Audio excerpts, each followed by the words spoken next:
Jumuiya ya watu wenye ulemavu nchini imeagiza Tume ya Taifa ya Uchaguzi kuhakikisha inafanyia kazi masuala yao matano ili waweze kushiriki kamilifu kwenye uchaguzi mkuu wa Oktoba 25 mwaka huu.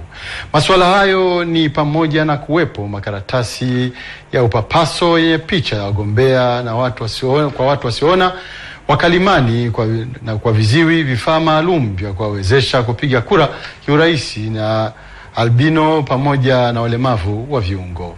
Josephine Mwaiswaga ametuandalia taarifa ifuatayo. Madai hayo yameainishwa kwenye kongamano la siku 2 lililojumuisha makundi 130 ya watu wenye ulemavu, ambapo pia wakaitaka tume iwatengee maeneo maalum ya kupigia kura pamoja na kuwashirikisha kwenye nafasi mbalimbali za uongozi. Yenyewe kama tume, wakati inaandaa vituo vya kupigia kura, basi izingatie kwamba kuna zile karatasi zitakazotumika kwa ajili ya kupigia kura ziwe na maandishi rafiki kwa wasioona, lakini pia ziwe na maandishi rafiki kwa albino kwenye uono hafifu, visiwe viandishi vidogo.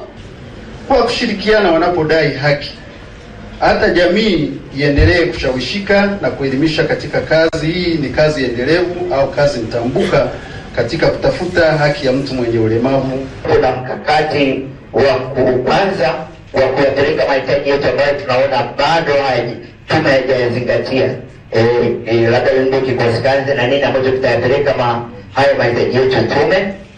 Mkurugenzi wa mfuko wa asasi za kiraia Francis Kiwanga akawataka watu wenye ulemavu kushiriki vema kwenye masuala mbalimbali yanayowahusu badala ya kusubiri kufanyiwa kutokana na hali walionayo.